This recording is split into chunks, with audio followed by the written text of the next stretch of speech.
Oh yeah. Pretty fancy.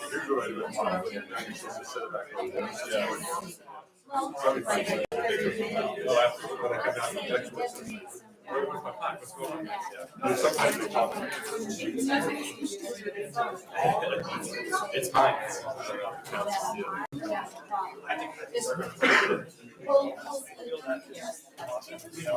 Yeah. So, and I appreciate that we could have a little. Oh, I want to show you something. All right, can we come back together soon, members? We're 10 minutes behind.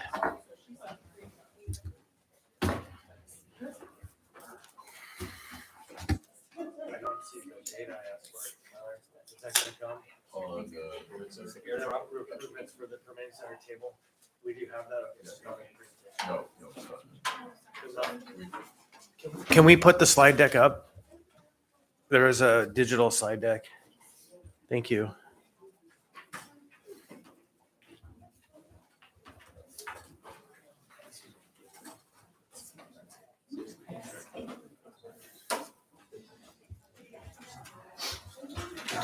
Nice. Now I can see it without having to crane my neck.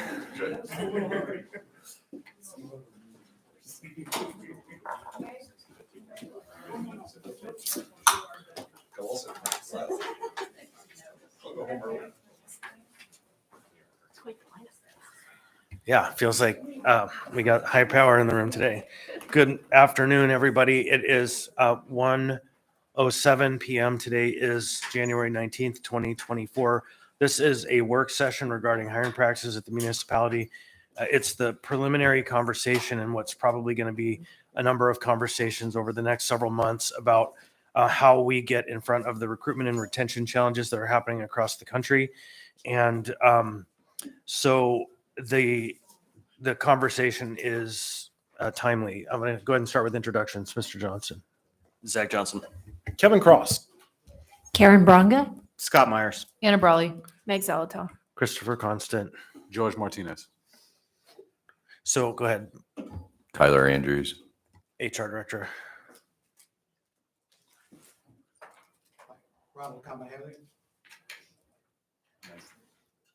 don't know this work. I'm just going to talk about it. Jared Gerger, HR.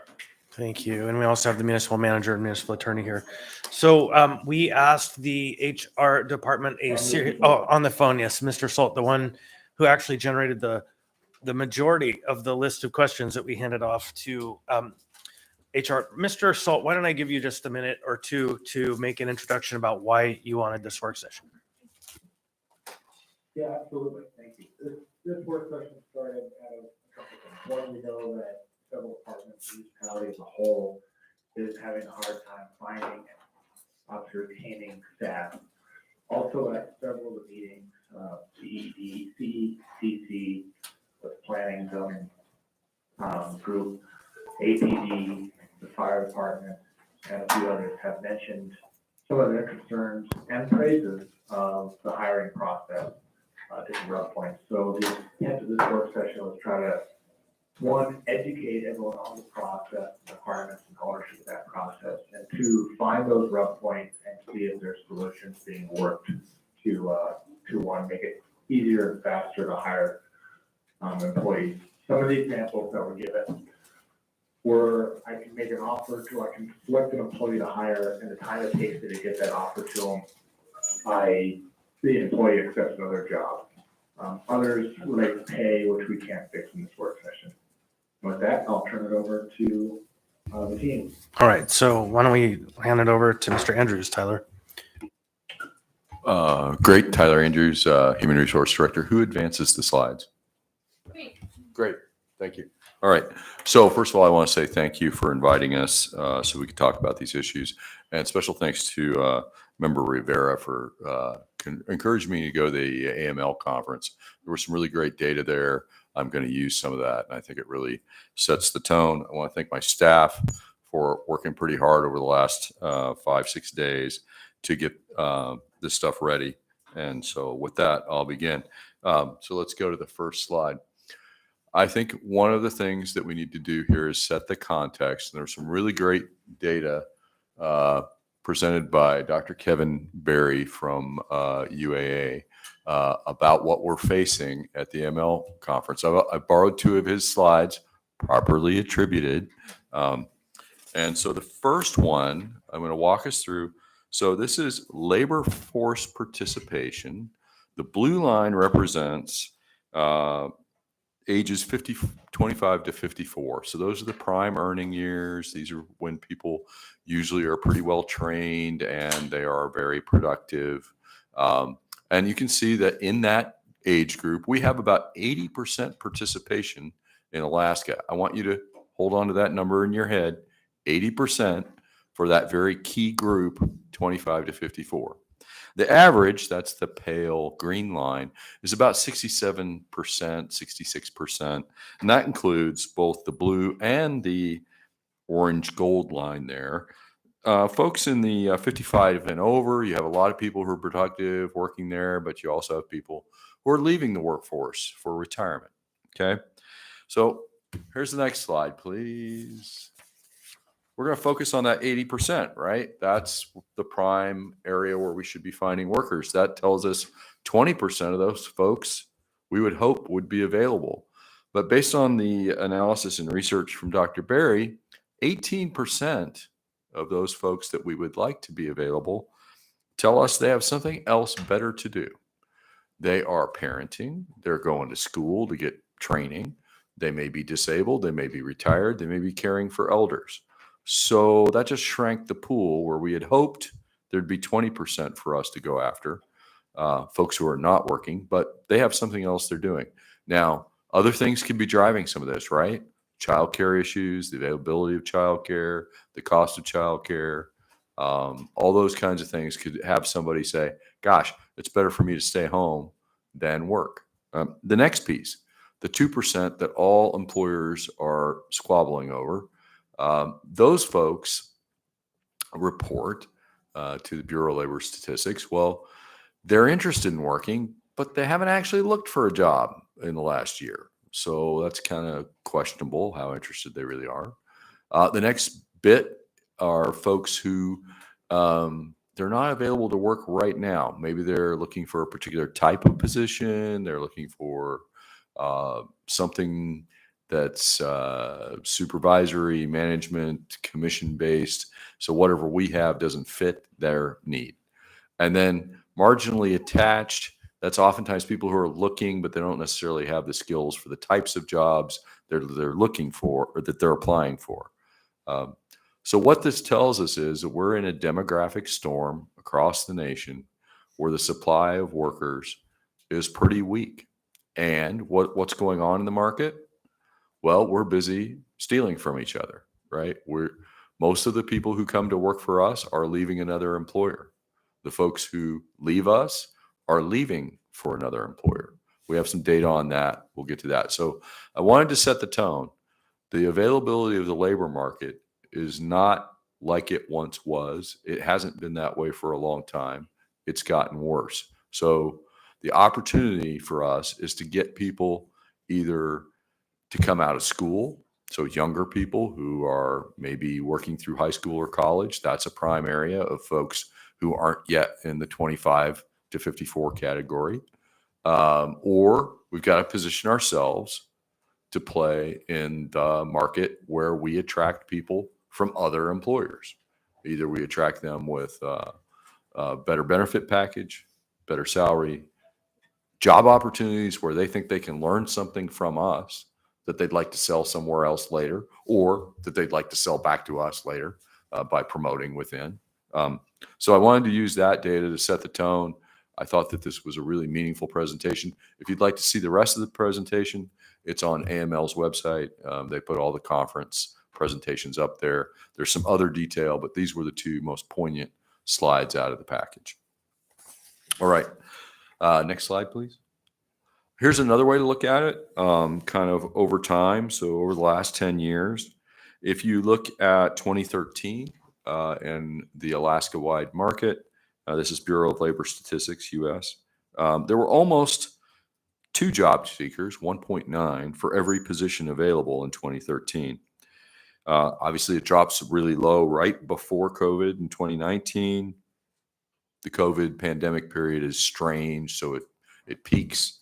And then where we are now at the end of 2023, there is 0.53% of a worker available for the positions that are out there. So again, it's another way of showing that the demand is exceeding the supply. All right. Any questions about that stuff? Because that's the market we live in right now. That's the market everybody lives in. So, okay. All right. Next slide, please. So what are we doing? Well, one of the first things I wanted to focus on is the employment unit workload. And the key thing that I want us to see is on the hires line. So that's the 1, 2, 3, 4, fifth line hires. And over 2023, we hired about 369 regular employees. You can also see seasonals and temps there, but the 369 is the one I'm going to use for comparison.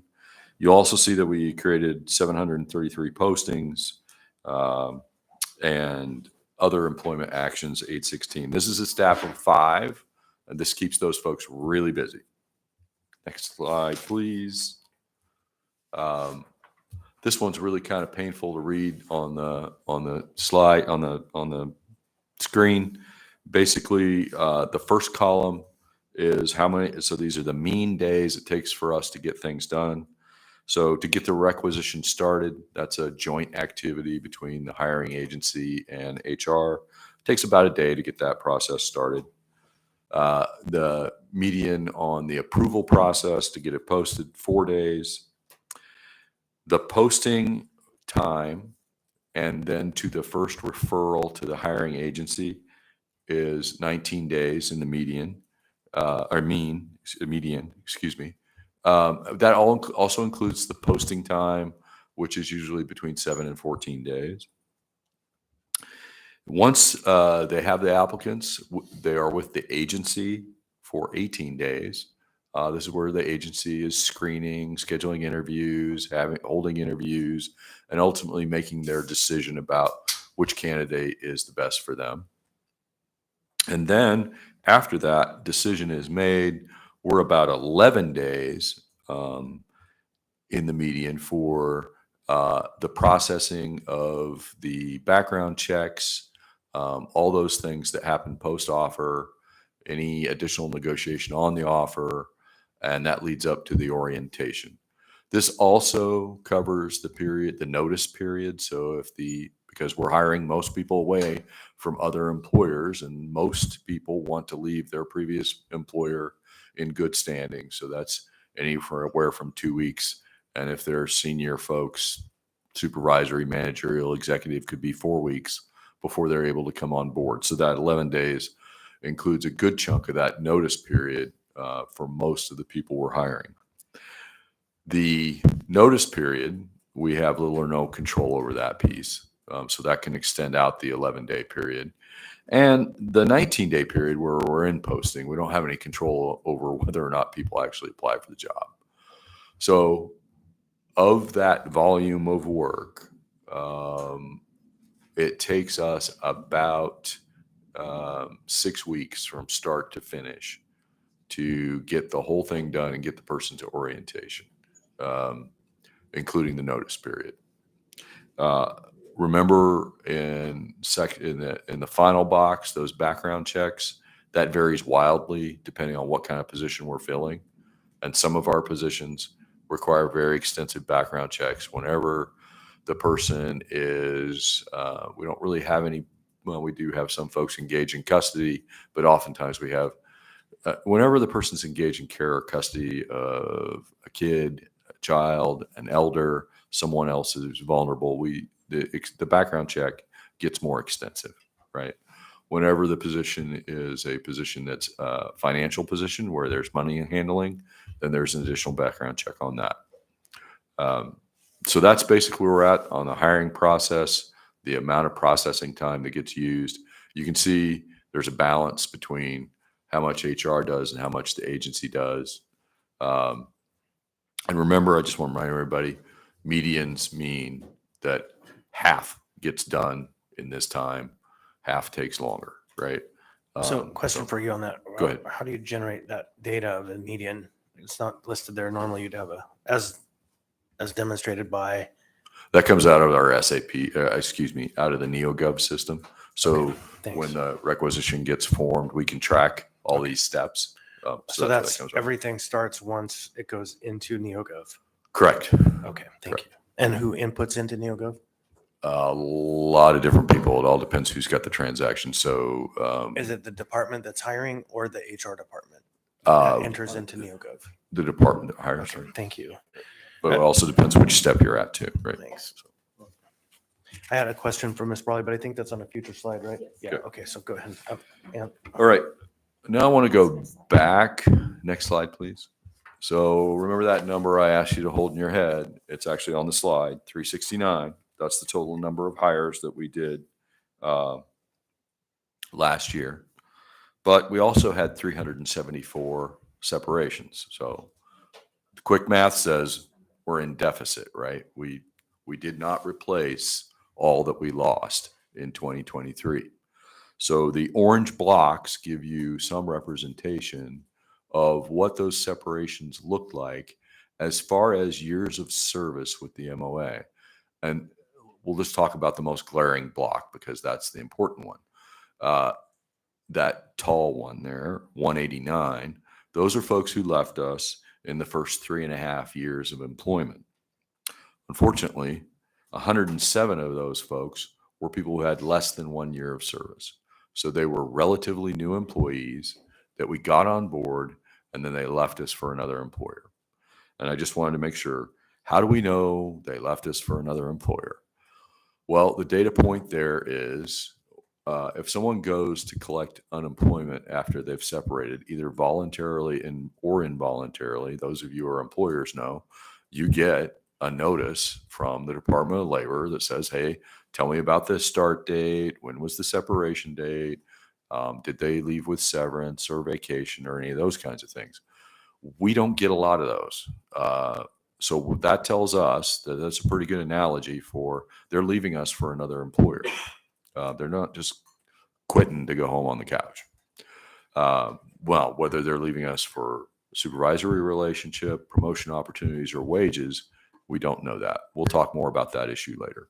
Anyway, so I just want to give you a texture of what we're looking at on the separations and be clear with you. We're not replacing all that we hire.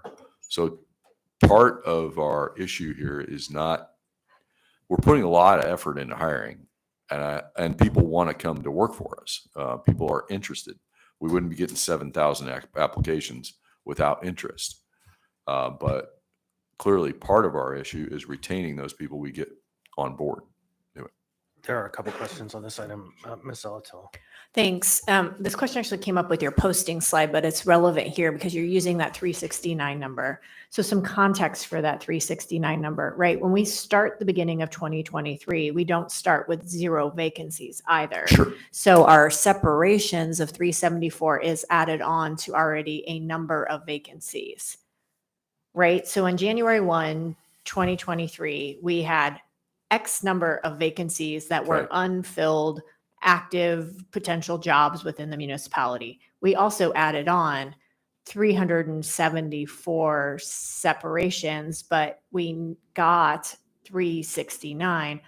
Can we get that vacancy piece added into this, right? Because that's the complete picture. Because we're not just talking about how many jobs we actually posted. What I need to know is how many did we post out of the vacancies? Sure. And then the additional question I have here is separation is full separation for the municipality, or does it include internal promotions that would now leave that job vacant? No, we specifically wanted to focus on new hires and complete separation. So we didn't want to get into any double counting Okay, problems great. associated with promotions or any of those other kinds of lateral transfers, all Sure. that kind of goofy stuff. We just wanted the strict ins and outs. Okay, great. So yeah, if I can just get the context of the vacancies, then I feel like I'll have a full picture. Okay. Thanks. All right. All Next slide, please. Hold on, Oh, Mr. go ahead. Johnson had a Sure. question on this slide as well. Yeah, just quickly, and maybe you can just offline it if you don't know the answer right now, Mr. Andrews. But you point to the 189 of the 370, so about half who left between 0 and 3.5 years. How does that compare to past years, right? Are we seeing trends there in terms of how long people have been around? If I went to 10 years ago, would we see that, the number of people who left in that initial, 3.5 year period was about 25% of the hires? I guess I'm just kind of curious to see what the trends are. Because I know I worked for another organization, the state, in which we saw that, historically, people were sticking around much longer. And then the more recent hires, you saw that they tended to separate much earlier in employment, if that makes sense. I'll let Ron answer that. Hi, good afternoon. So one of the things that I do in HR is I do all the analytics. So I do extensive analyses of various aspects of HR for the entire muni and also down to department level. These numbers right here that we see for 2023 are not unlike what we saw in 2022 and 2021. This has been going on for some time. Yeah, I guess when we say sometime, we're talking about a few years. Like, again, I'm thinking of like when I worked for the Department of Public Safety. They had a big rash of hiring, in the 90s, and the retention rate was astronomical. Like a lot of those guys, I don't know what the exact numbers, but a lot of them were sticking around for 20 years. Then we got to the period where I was hired in the 2010s. We had probably similar numbers where I think about half quit within the first 4 years or so. And so I'm curious if that example also seems to hold true for the municipality. Yeah, by and large, I think if we were to look back over a 10-year period, what you'd see is, and I think primarily driven by demographics, is that the trend has been there for a long time, where we're just having more separations than we do replacements. And if we broke it down across departments, I think we'd see some pretty significant variations.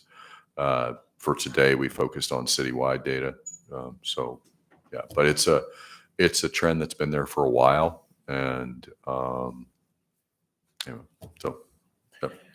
I wonder if there's something that happened between 2020 and 2000 and 2020 that might have changed the climate for public employees in especially places like the police and fire, but we can get into that another day. Sir, if I could interject just really quickly. Sure. Part of what we're seeing here in 2023 and in succeeding years, in previous years, goes back to this demographic storm that Director Andrews is talking about. You have to understand that, and I know some people object to the classifying of people by certain age and calling them baby boomers, but fact remains, we are on the we hit the peak of the prime retirement time for baby boomers, and they started retiring around 2018, 2019, 2020 is when they started, in large numbers across the whole country. But we're seeing it here now, too. Thank you. So Ms. Brawley and then Mr. Martinez, then I think it was Mr. Cross. Yeah, thank you. This slide is alarming to me, so I'll say that first. And I understand that this is not the only or the first year that this has happened, but it is a problem. And so I'm new to the political world. This is my first job in government, really, but I am not new to organizations. If I was any other organization, I would look at that and say that is horrible. That there's something wrong. So I understand there's demographic issues. I understand that there's different stories and that people are retiring. Certainly we see that long tail of folks who have been there a long time. And we can expect that, especially in a state like Alaska, where we had a whole bunch of people move in here about 30, 40 years ago. And so we do just have different demographics than I would say the nation as a whole, or different flavors. But also, I want to make sure that we're focusing internally. And again, I'm not saying that it's just on you four or you five at this table, but this is a problem. If we're not retaining employees, we're not keeping institutional knowledge. We are increasing our cost of training. So many people that we have now are so new, including me, we don't even know how things used to be done. And so we have to rebuild from the ground up a lot of times. It also means that we have positions that stay open longer. It overworks the folks who are already here. So, I mean, there's so many things built into here that I know we know this, but I just really want to emphasize that is a problem. And I want us to keep looking internally. And I guess my question for Kent, I think you're maybe the only administration person here. Hopefully this looks alarming to you as well. And so I wonder, how has the administration been talking about things we can do internally to improve retention? So I want to emphasize, because recruitment is certainly an issue, but once we have folks, we're not keeping them. And that seems to be a big number there. I mean, if half of our separations are people who left in 1 year, that's all the investment that we made in training. I could go on and on, but I guess my bottom line is, this is a key function of the executive branch, is to manage employees. And I understand there's variation among departments, but I want to put it back on the executive branch to ask you, what are you doing to improve retention, and how can we address the things internal to this organization, to the municipality, that we can make this a better place to work? Because I know we have problems. Thank you. Mr. Colhayes. Welcome. It's been a while. Through the chair to Member Brawley, I think there's several things to unpack here. I think that maybe it came up in a question earlier. I think it would be good to have the historical data and see what this trend looks like in 22 and 21 and 20 and 10 and 2005.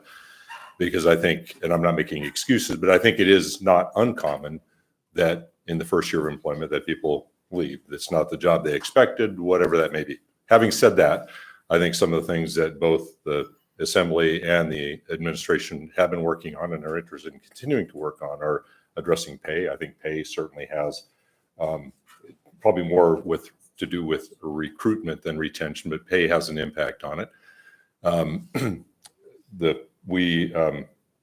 We have a Tyler and his folks, and even predating Tyler, they have put together a couple of very good training workshops for supervisors, especially new supervisors, in the realm of skills and abilities for interacting with employees, for encouraging, for building morale, for demonstrating that there's a recruitment and retention or promotion opportunities. So those are some of the things. I'm not denying that there's probably more that we can do, and I think ideas like that will come out of meetings like this and one-on-one discussions.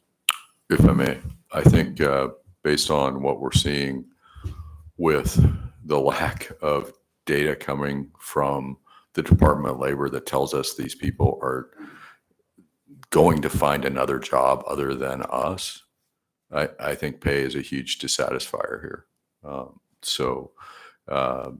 And I don't want to steal the thunder from the next to the last slide, but the other thing we're going to add that we've already planned for, we budgeted for, is a more extensive exit interview process. I highlighted that last time I was here when we talked about these issues way back in July. We've got to find out more detail. It's great that we know that they're leaving us and they're not going to unemployment, right? That's a good data point. But I think there's more texture there that we've got to be able to get. I think also when you're in a market where folks have a lot of choices, they are less likely to put up with anything that's not quite to their expectations, right? That's not a fault. That's not a problem. It's just a fact, right? And anyway, so. So I have a couple of people in the queue, Mr. Martinez. All right. And so I'm keeping it germane to this particular conversation. There's so much to unpack here. First, I would just describe as a former employer, the municipality is not alone in its challenges for recruitment and retention, just broadly defined. It's across all sectors, and we can see it in our community. So that really speaks to some of the other fundamental assumptions of society and where we are today in transition of labor and whatnot.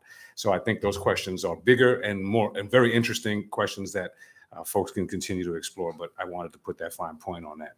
I'm interested in the data breakdown across how we recruit for entry level, mid-level, and high-level positions. Presumably, we're not poaching from entry-level lateral across to another entry-level lateral. Presumably, when you talk about poaching, recruiting, to put it in a fancier term, from another employer, Presumably, you're talking about mid to high level positions. So I'm interested in getting the data of the breakdown across the ranges of jobs that we actually find. And you may not have that answer today, but I'm interested in that data across all of that.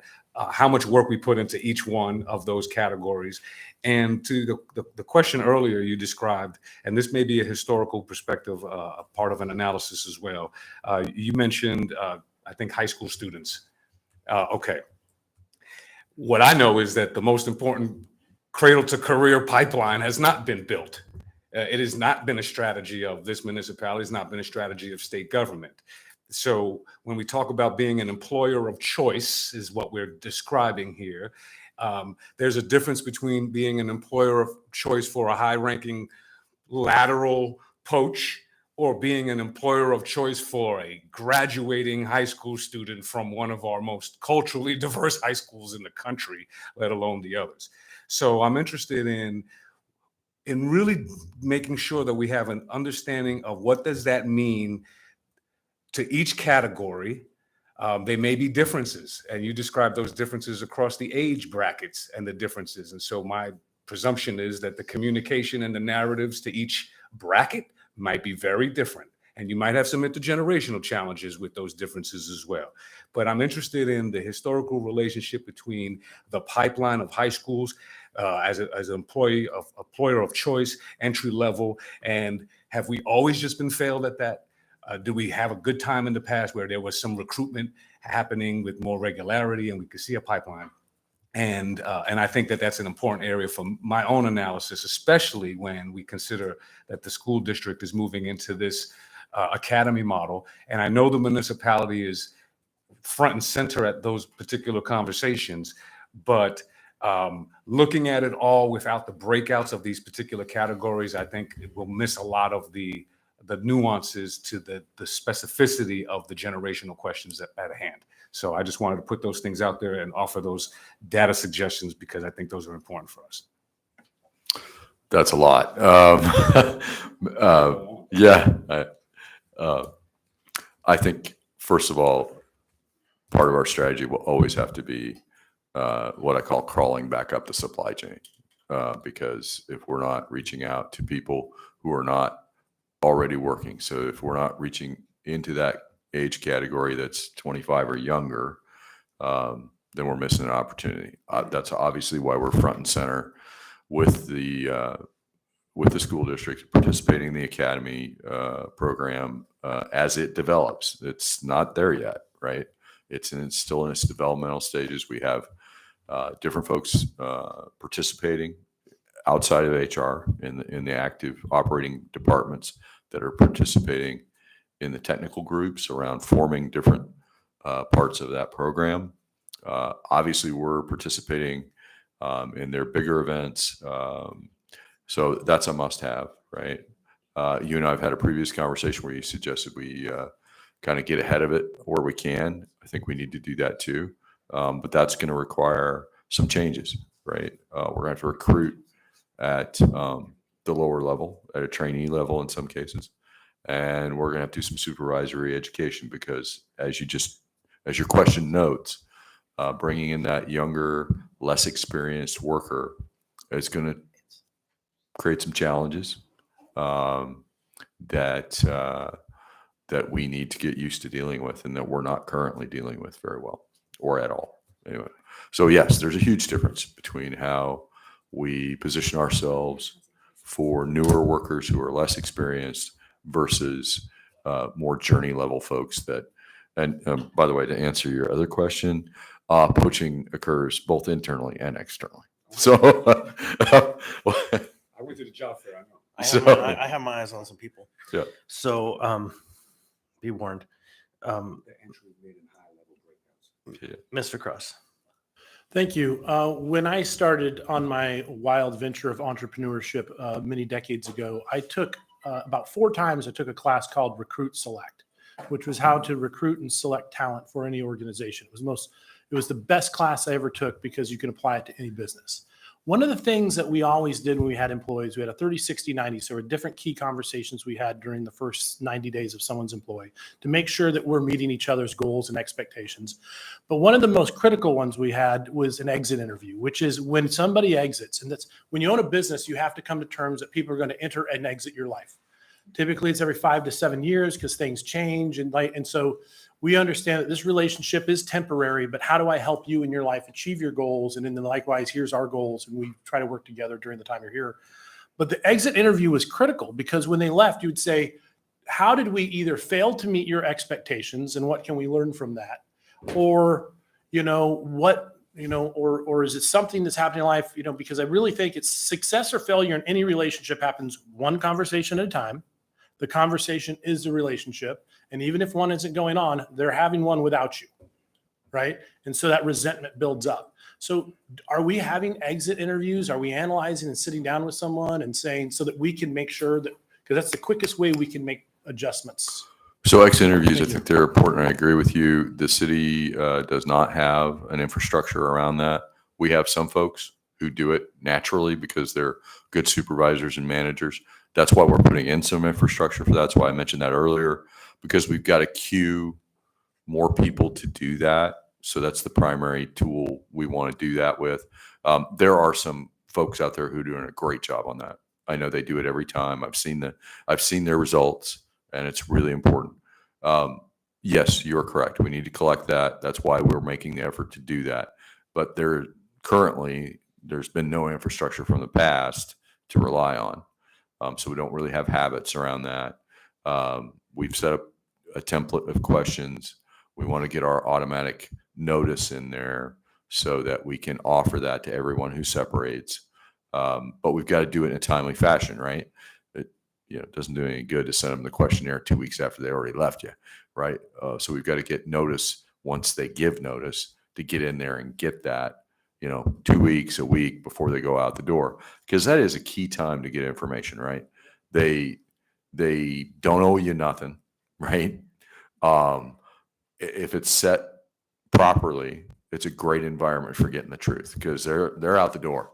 There's nothing that's going to happen to them from you ever again if they don't want to engage. So it's a key time to pick up information, and yes, we're working towards getting that because again, we do not have a consistent approach there.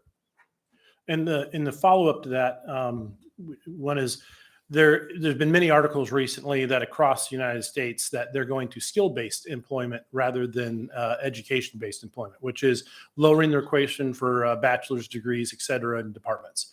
An example would be maybe we're hiring someone in the building safety and permitting or something who doesn't have a bachelor's, whatever it is, but has been in the construction industry and been at that desk 500 times over the last couple of years, is now looking, so are we considering taking a look at the qualifications that if we haven't made it unintentionally more difficult than necessary in certain aspects, and perhaps giving more control over those departments to pick? So yeah,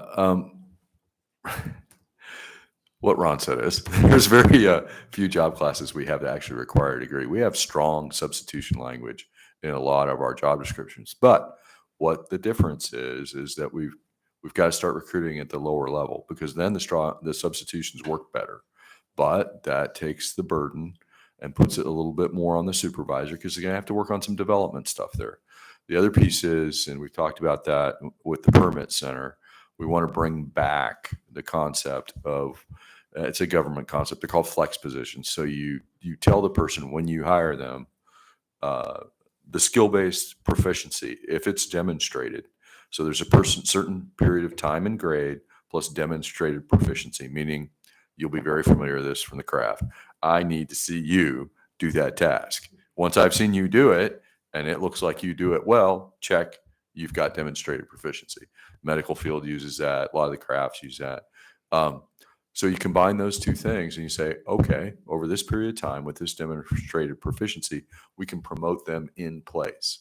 We quit doing that. I don't know why. It was a long time ago. We have the capability to restore it. We think the permit center is a great place to reintroduce that and get people back in the habit of doing that thing. my state career, I was very familiar with people doing that. It was a very common thing in state service. I think it does a couple things for you. It's a good recruitment tool. It's a great retention tool. I mean, the employee says, you mean to tell me if I do this, this, and this, and I'm here for a year, I'm going to get a promotion, 2 grades, 1 grade. People love that, right? So we're bringing that back. Again, I don't know why we stopped doing that. But, you know, anyway, thank you for the question. Next, I have Ms. Salato, and then Ms. Braga. Thanks. I'd really love to see this slide with a breakdown of represented versus non-represented employees. I'm really curious where that breakdown is, those that are members of unions and that aren't, especially since we just issued a new additional compensation guidance, and I'm curious what effect that may have. We issued some broad guidance, but we got really specific in this last guidance saying, hey, we're really trying to hit some salary markers. So if we could see that, I think that would be really important, especially in that 107 folks who left in less than a year. Sure. We can do that. Ms. Braga. I want to make sure you get through your slides so I can wait if you want. We don't have far to go. Yeah, So, we're definitely Okay, I'm running gonna out let of you time. finish then. okay. I tried not to do death by PowerPoint. So next slide, please.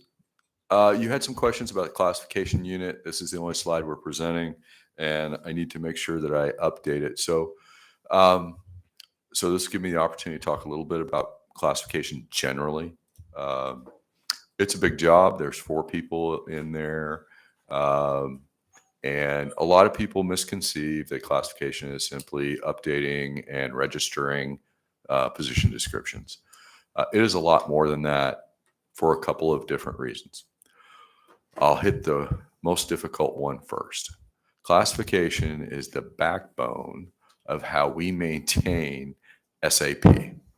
So if we don't do classification properly and we don't do all the transactions associated with changes to job descriptions, people can't buy things, they can't approve timesheets, and they can't approve vacation.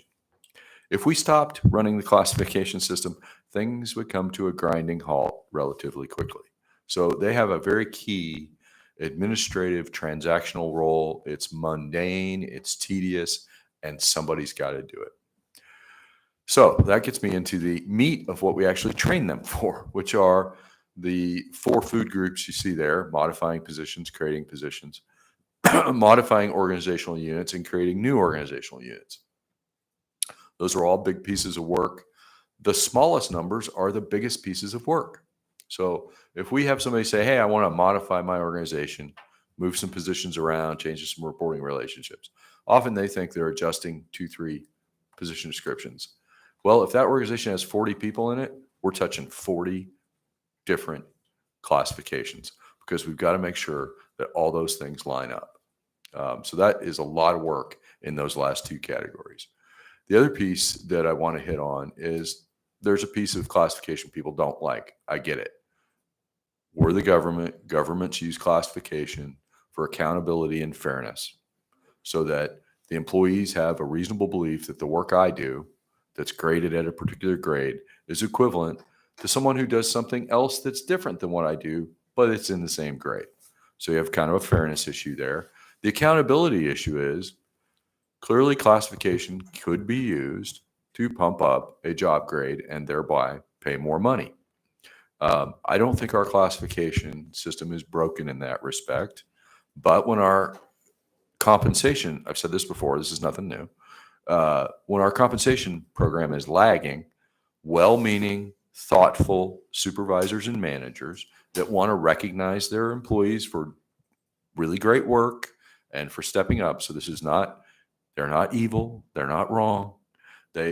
Because they can't use the pay system because it's lagging, what do? They go for the only outlet that's available, the classification system. That's an accountability tool because think about it. If we let that go for a few years, before you know it, you all will be wondering, gee whiz, Tyler, where did all the 16s go? How come we have so many 18s? How come we have so many 20s? And anybody who's been in state service has probably lived through this phenomenon. Gosh, I didn't know we had a state worker 7. Where did that come from? Anyway, so I have a couple there's a questions. regulatory aspect there where we have to make sure that we're not seeing duplication of duties across classifications in the same work group. If everybody's doing the departmental budget, everybody's getting paid to do the departmental budget, right? So we have to be careful about that. People don't like the regulatory aspect of it, but it's an important function of the process. Okay, couple anything things. else? Yeah. Did you have your question? Wait, okay, so I have one. I'll let you go first, Mr. Cross. So we hear in planning in different departments and purchasing that individuals switch positions. They were maybe there or they move into another department and stuff. How does that mess with it? Because that tells me that it's not that they don't like their job or whatever it is, but that might be seen as a loss of employment in somewhere and pick up. So what about interdepartment or intermuni transfers from one department to another? I mean, does that affect the numbers? Does that skew it any? Not really so much in classification. That would, Member Zolotel's question went directly to that. So Okay. what you'd see there is, in fact, you can go back and look at that slide real quick. So I saw the new hire slide right there. yeah, if we look at 2023 employment workload, Okay. you'll see all hires, promotions, appointment changes, stuff like that. Appointment changes. Yeah. All right. Thank you. We tried really hard not to include that data as part of the ins and outs because that can really skew it. So I have maybe 5 to 10 minutes left. I have myself in the queue. Okay. As the head of branch, I hear concerns regularly about HR. And the two areas that the concerns come in are just simply getting the job posted is hard. That it sometimes feels like it's personalities over process, and that there is punishment being accrued to certain members of the assembly branch staff in this process. So I can't speak to the validity of that, but I can speak to having heard such things. And then the second thing that is the challenge is what this is about, the classification process. And what I have heard in very pointed terms are that it's dysfunctional, it's uncooperative, it's slow, they don't have any empathy, and it's a kingdom unto itself in which you have to kiss the ring in order to get what you need. And so I want to put that here right now on the record for everyone to hear that there is a bottleneck, whether that's real or not. I'm not on the phone with those conversations happening, but those are the real terms that I hear specifically about the classification process, and that by slow, it's 6 months to a year to get a process classified.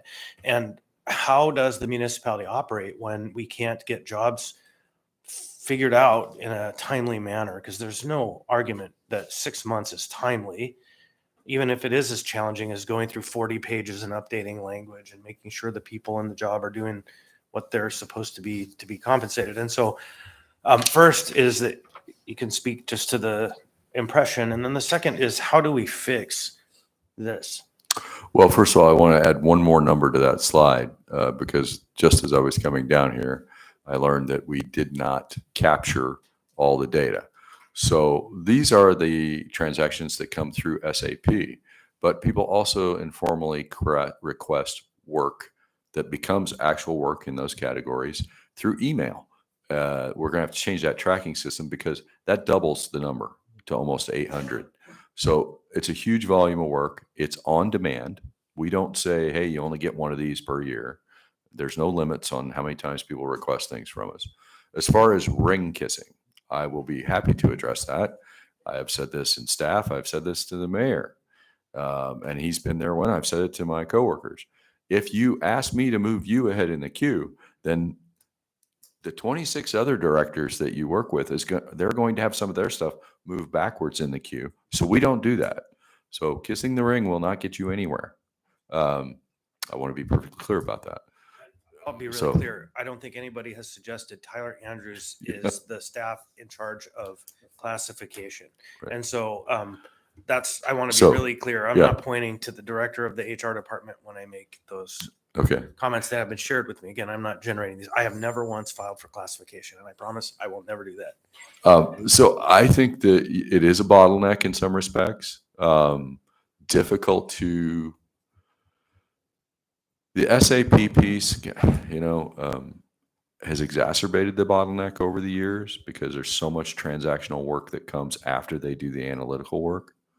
I don't know how they staffed it previously.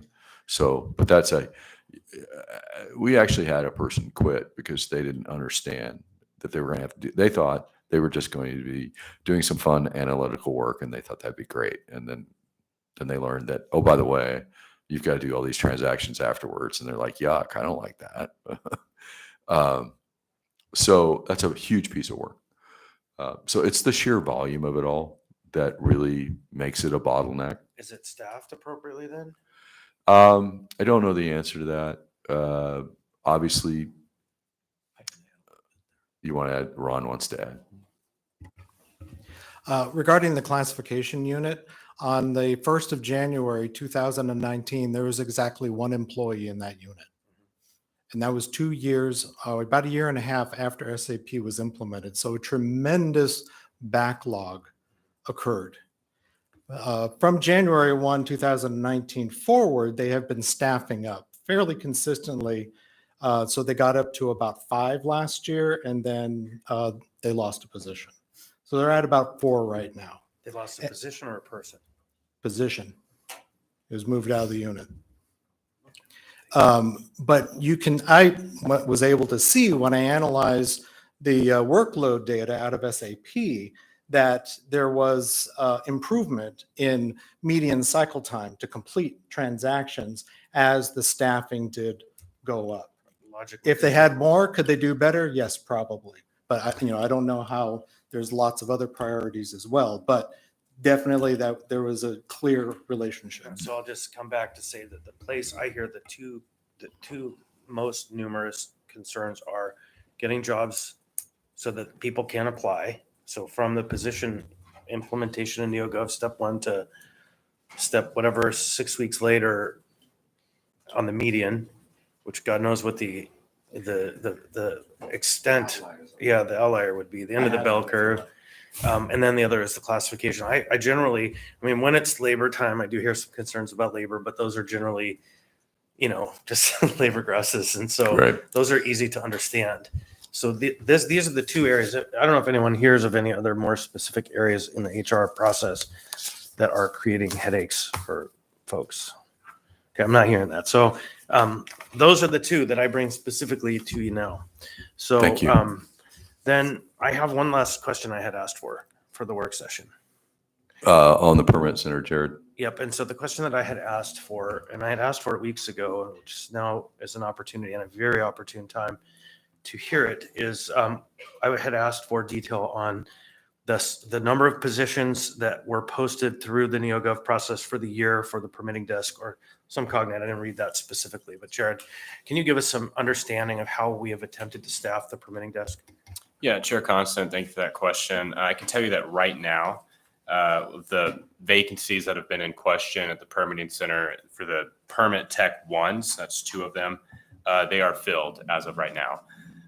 There's a permitting manager that I was actually just messaged while I've been sitting at this table that the candidate accepted the job offer.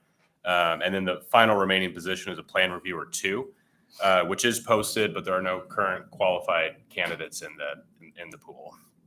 So we'll be monitoring that on a daily basis, and as candidates, apply and are qualified, we prefer them quickly. And so the data question that I was hoping for was a table of the number of times we posted the jobs, when we posted the jobs, so we can see the effort that's gone into keeping or filling those positions. Do we have that data? Chair Constant, I don't have those at my fingertips. I will provide them to you shortly, though. Okay, thanks. There is an email that kind of details all of that out. That's several weeks stale. So, okay, that's fine. With that, then, if there's not, Karen, your question, that would be the last question before we move on. So I just looked at the name of this work session, and if this isn't appropriate, then I'm sure that someone's going to stop me. So I'm really happy you're in the position to start with. I can tell how much energy you're bringing to it.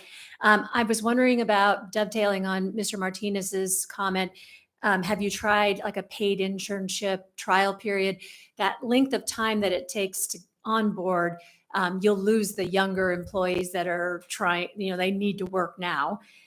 So I wondered about that. I've brought this up before and I don't think we're getting any traction, but flexible. You lost a good portion of the workforce during COVID who was my age that said, I don't need this. And now are thinking, yeah, I still have some to give, but they don't want to be tied 24/7. So sharing positions is something that the school district uses pretty well. The last thing I heard, there's 2 floors that are, and maybe more, that are empty in this building.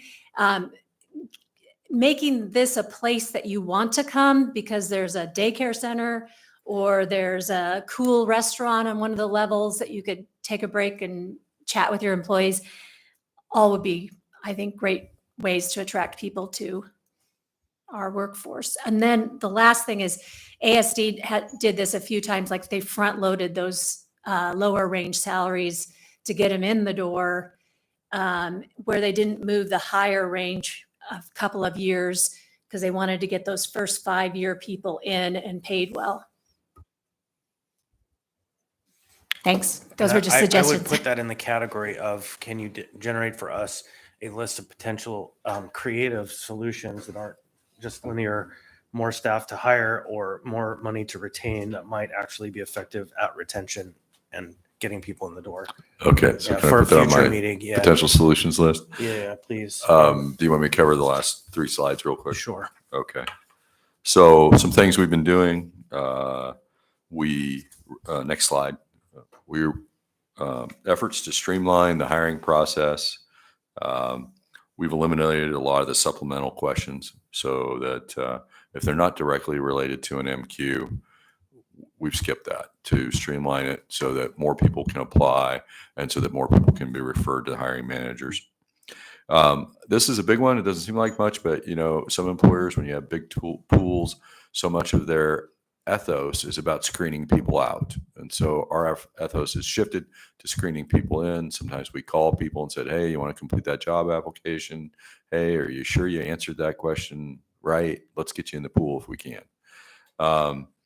And then we participate in a lot of external activity, job fairs, and including throwing our own job fair in January. Great success.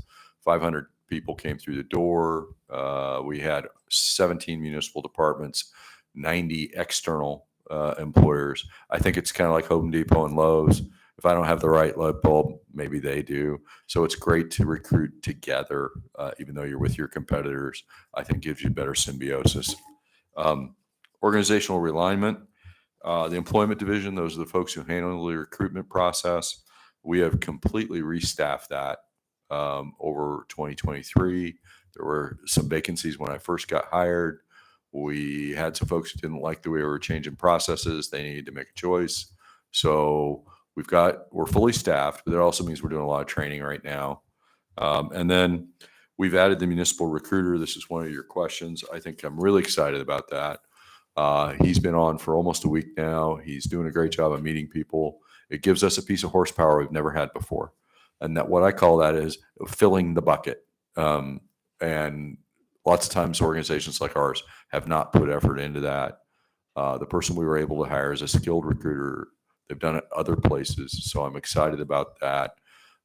We will also be using him to work with specific departments like the health department to come up with a recruitment plan for really hard to fill jobs like public health nurses. And then upcoming efforts, we will be doing another job fair this spring focusing on summer and youth employment, the exit survey program that I already mentioned, and then my recruiter I already mentioned with the department specific recruitment plans for hard to fill jobs. Lots of last minute questions. Mr. Salt, we're out of time. So if you can make it stat. Yeah, real quick, just a suggestion. Some of the oil companies have retention programs around pay, and something I thought is kind of effective is maybe sort of a bonus program that always has a 5-year vesting period. So at any time after 5 years, you always have 5 years that still are held by the municipality. So it's not sure if I like it or not, but it creates a poison pill to where if you leave, you would be leaving a significant lump sum of money on the table. So I'm not sure if that's retention or more of a trap. So, Yeah. My employer, my other job did that not on a 5-year basis, a 1-year basis, and it was quite effective at keeping people past year one. And no, it's not even retirement. It was a bonus check every quarter you got that at the end of the year, you were clear if you didn't leave, but if you left anytime during the year, you paid it all back. It kept people there. Okay, so Ms. Alto. Thanks. This is for Ms. Helzer, but we can take it offline. So we've heard some strategies from HR. Could you provide the legal strategies, right? Recruiting professionals with, licensure and those types of things can be a different strategy. So just any updates on the efforts and innovations you all have been doing, it can be in a paragraph via email. So I'm cognizant we're out of time. Thanks. All right, Mr. Martinez. Cool. And this is also for offline. I did ask Tyler, I'll just bring it up, the equity question with respect to the hiring, the statistics of that, what were previously reported in terms of an increase of diversity and those questions, but also as it relates to this moving forward, the strategies that speak to the equity questions around our hiring. So I'm interested in that conversation offline. You bet. We're hopeful to see a work session maybe next month on the affirmative action plan, or we could do that in an informational. Excellent. And just memo. a final comment, starting a recruitment effort for students in the spring for spring and summer is late. So you really want to begin earlier. Students make a lot of early choices, and that probably is going to be good for do it now, run a test, but get queued up for the fall for next spring and summer. And this way you give students and the school district an opportunity to line those up much earlier. Thank you. Thank you. You want 30 seconds to close? Just thank you so much for asking the questions. We really appreciate the document that you and Member Solt put together. That gave us a lot of a roadmap for our presentation today. So I always appreciate the questions. Give me a call. I don't work from home. I'm in the building. Ring me up. Send me an email. So thank you again.